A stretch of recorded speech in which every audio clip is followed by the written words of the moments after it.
Hey guys, let's look at 5 wrestlers who debuted as fans. But please don't forget to subscribe to WWE Reloaded, whose first appearance was on the other side of the guardrail. It's bittersweet that we're celebrating the idea of fans in wrestling during a time when they're not permitted. Fans make wrestling what it is. It's that raw rush of emotion when a stadium full of people cheer in unison or have their hearts broken all at once that transforms two sweaty people pretending to punch each other into the glorious postmodern theater that we know and love. However, when it comes to the theater, you don't often see members of the audience leap on stage and hit a drop kick on Hamlet. Planting wrestlers in the crowd as fans is a tried and tested method of debuting a new star. Promoters have been using this trope for decades, with varying degrees of success. For some wrestlers, debuting as a fan goes on to become an integral part of their character. Others lose that association and forge very successful careers for themselves, their offbeat debut a mere footnote in their story. And then there's a few for whom running out from the crowd would be as good as it gets. From the wonderful to the weird to the wacky, the following 5 performers all began their kayfabe wrestling careers as mere fans of the sport. It's important to remember, though, not to jump the barrier at a real-life wrestling show. Not because of any virus, but just to save yourself from looking like a fool. 5. Zak Gowan. Zak Gowan's wrestling story is nothing short of incredible. A childhood cancer survivor, Gowan's illness cost him his left leg, which was amputated when he was just 8. Through sheer tenacity, he pursued his dream of becoming a pro wrestler and, in 2003, made his debut for WWE. And what a debut it was. Gowan was inserted in the Mr. America storyline, which saw Hulk Hogan sport the worst disguise since Mark Zuckerberg tried to pass himself off as a human being. Mr. America was being assaulted by Roddy Piper and Sean O'Haire on an episode of SmackDown when Gowan decided that he'd seen enough. Portrayed as a planted fan, Zak leapt the barricade and came to Hogan's aid. During the scuffle, Piper yanked Gowan's prosthetic leg off to a very confused reaction from the fans. Gowan was in Mr. America's corner for his match with Piper at Judgment Day 2003 and even got a match against Vince McMahon at Vengeance, which he lost, because of course Vince booked himself to beat the wrestler with one leg. The Mr. America storyline might divide some fans, but there's no denying that Zak Gowan's first appearance for WWE TV was extremely memorable. 4. Rosa Mendes. Here's something that will blow your mind. Rosa Mendes debuted for WWE in 2008. That was 12 years ago.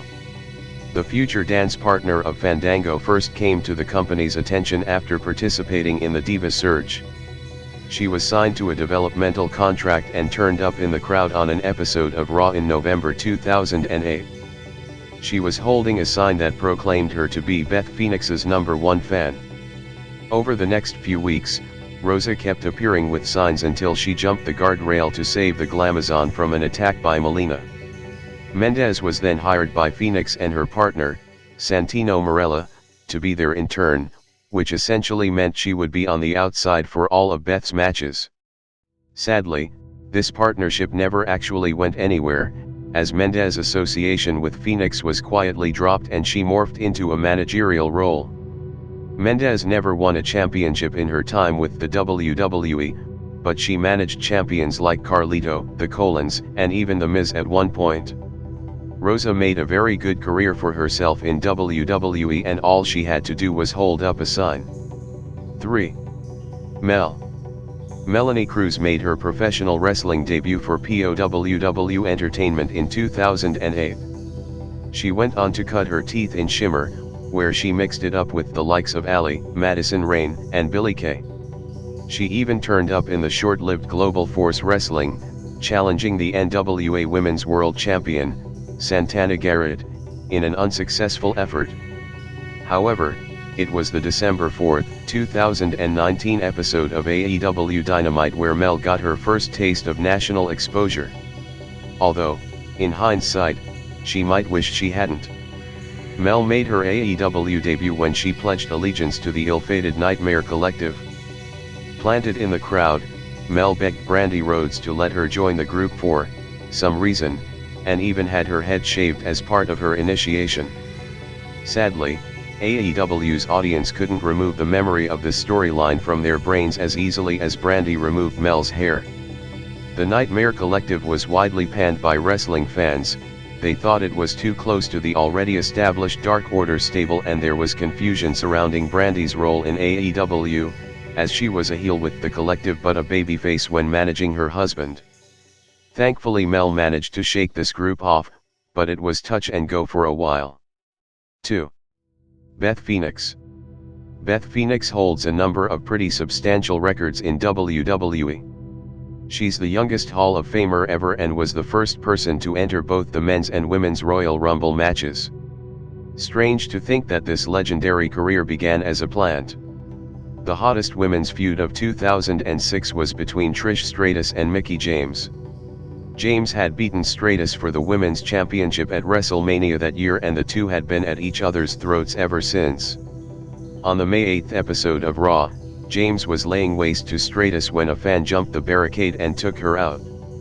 That fan was Beth, and it was implied that her and James had previously had some sort of relationship, as Beth would go on to call her a psycho and promised to not let her get away with it during a promo the following week.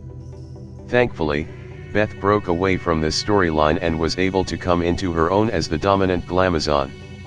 She would capture 4 championships during her time with the company and now has a place on the commentary table in NXT. 1. Santino Marella. On April 16, 2007, Raw emanated from Milan, Italy. Vince McMahon and Intercontinental Champion Omega addressed the crowd, with Vince offering a member of the audience the chance to challenge the Samoan Bulldozer for his belt. This led to Vince choosing someone at random to step into the ring. That man introduced himself to audiences around the world as Santino Marella. A nervous-looking Marella then got even more nervous when Vince announced the match would be no holds barred. What followed was an absolute mugging, with Omega ragdolling Santino around the ring. However, because this is wrestling, Bobby Lashley ran down to save the day. Lashley had been feuding with Omega and Vince and saw his chance to get one over on the villainous pair. Lashley took Omega down with a brutal spear and pulled Marella's prone body on top for the referee to count to 3 and crown the newcomer the brand new Intercontinental Champion. This segment is fantastic from top to bottom: Santino's performance as the plucky fan, Lashley's run-in, the shock of a fan winning one of the company's top titles. It all came together beautifully, and it remains the most famous fan debut in WWE history. Thank you for watching WWE Reloaded. Please don't forget to subscribe.